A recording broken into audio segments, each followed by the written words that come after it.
tiene lugar en Bogotá, con la visualización que hace esto la Secretaría de Integración del Distrito, el Encuentro Internacional sobre la Erradicación de la Pobreza y el Derecho a la Ciudad. Ya han venido personas de varias partes del mundo y tenemos una invitada hoy, justamente, que ha estado como delegada.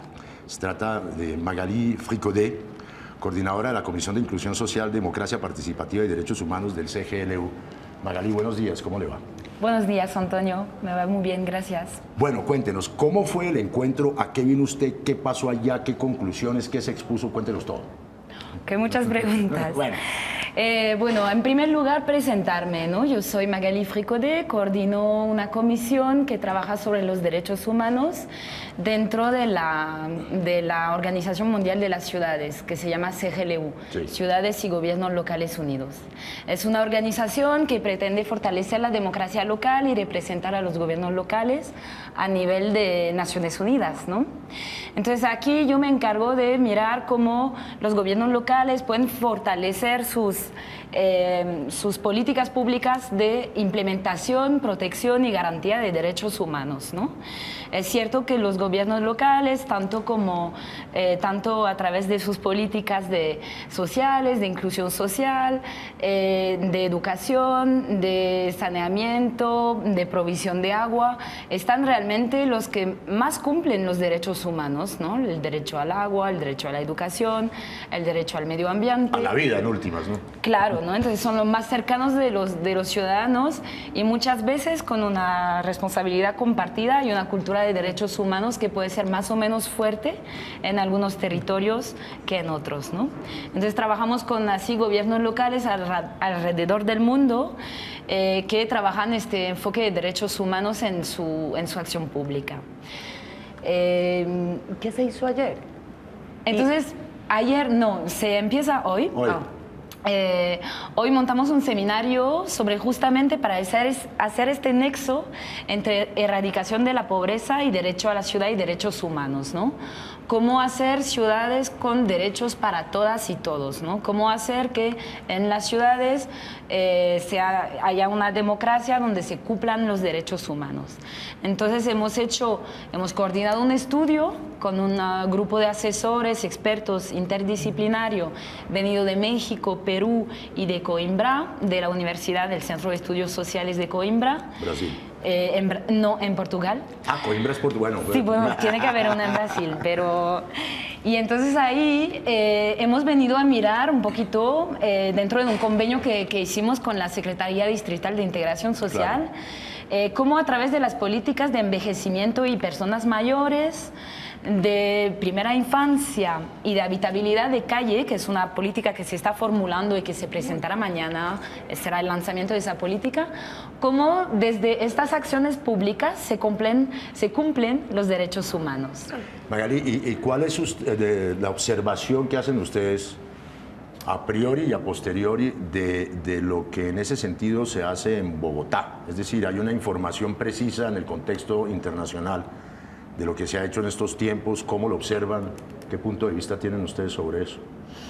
Pues sí, realmente hemos observado como gente de fuera, ¿no? Y claro. También trabajando con mucho de la mano, yendo a visitar equipamientos, yendo a encontrar habitantes y vecinos en las distintas localidades de Bogotá, entrevistándonos con ellos, trabajando con los servidores públicos. Nos hemos dado cuenta de que sí, aquí realmente hubo un avance muy fuerte en la garantía de derechos humanos y bueno, por lo menos en las 3 políticas que le estoy diciendo. Sí. Por ejemplo, la cuestión de los adultos mayores, ¿no? Las personas mayores, que es un problema bastante fuerte porque hay 1/3 en toda Bogotá de la población de personas mayores que no tiene, solo hay 1/3, perdón, que tiene pensión, ¿no? Hay como una proporción, me parece que de 20% de gente que no tiene ni ingreso de mayores de 60 años, con lo cual hay una precariedad muy fuerte de los mayores. Y en algunas localidades, como podrían ser San Cristóbal, ¿no? Más alejadas digamos, del centro del poder, ¿no? Esta cifra, perdón, alcanza como más del 50%, ¿no? de personas que no tienen pensión. Además hay una discriminación muy fuerte de mujeres, porque son 40% las mujeres mayores que en Bogotá no tienen ingresos, cuando solo son 15% los hombres. Con lo cual hemos venido a ver cómo Bogotá, a través de una política pública de seguridad económica, ha podido corregir un poco esta situación. Y no solamente a través de los apoyos económicos que ha podido brindar en muchos casos, ¿no?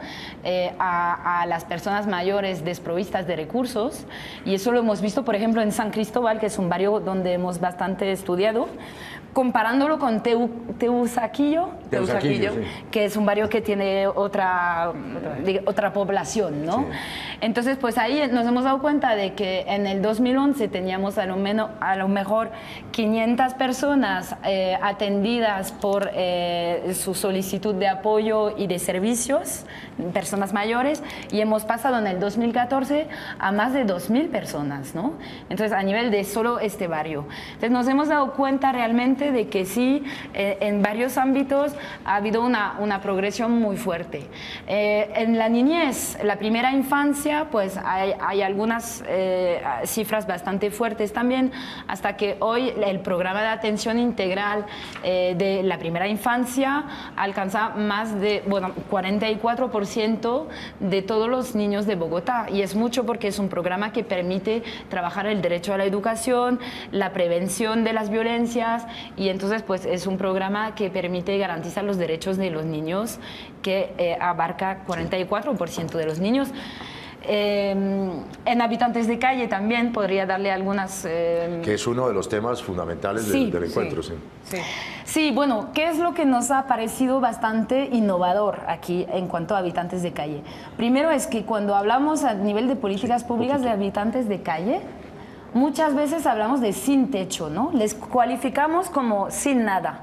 Ahí en Bogotá se ha hecho un esfuerzo que me parece también que corresponde a un acercamiento nacional, ¿no? De una ley nacional que ha enmarcado esto, de que son habitantes de calles, lo cual no vulnera su derecho a la vivienda, ¿no? Pero lo cual permite acercarse a este fenómeno que tiene un incremento muy fuerte en Bogotá, como en muchas localidades, por las condiciones de desigualdades y de criminalidad que hay en nuestras, a nivel del mundo, ¿no? En las ciudades. El enfoque de habitantes de calle que permite colectar la palabra de estos habitantes de calle y considerarlos como sujetos de derecho. Y eso primeramente nos parece un paso muy importante, ¿no? Porque muchas veces las políticas públicas se enfrentan a este fenómeno a través de la represión y de la criminalización. Hemos pasado de 3 centros de acogida a 8. Centros del 2000, me parece que del 2011 al 2015, ¿no? No, de 5 centros en 2012 a 8 centros. Se ha puesto claramente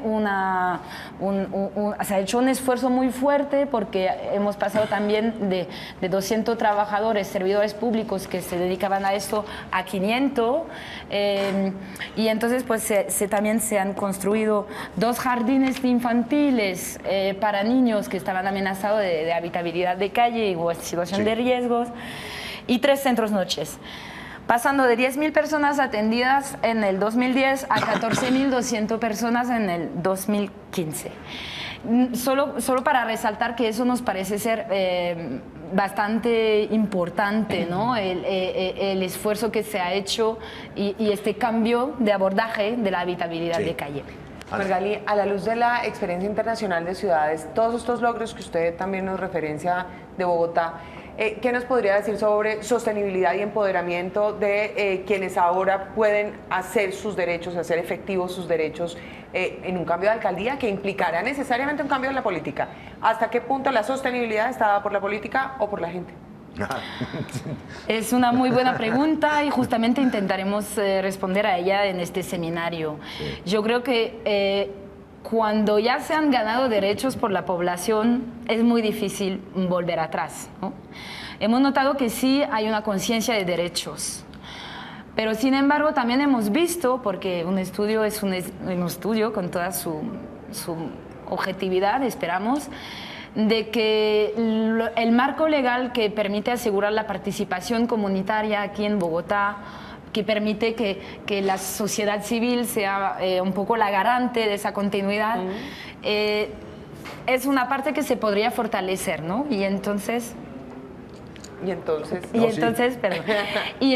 es bastante importante que se fortalezcan las organizaciones comunitarias y de la sociedad civil para que esos derechos puedan tener vigencia, para que haya un empoderamiento real de los sujetos de derechos, porque sí que se ha dado con esta ruta de derechos de Bogotá en estos años una cultura de derechos humanos que creemos que la gente no son como... O sea, salen dignificados de alguna manera, ¿no? No son como beneficiarios de servicios, son sujetos de derechos. De derechos, qué diferencia tan importante, ¿no? Entonces la dignidad se ve más restablecida, entonces yo creo que el control ciudadano será muy importante en esta transición. Sí. Magalí, perdóname que le haga una pregunta personal. ¿De dónde sale ese español perfecto que usted habla? Ole, sí. No, yo sé que usted vive en perfecto Barcelona, más pero me gustaría. debería hablar catalán, ¿no?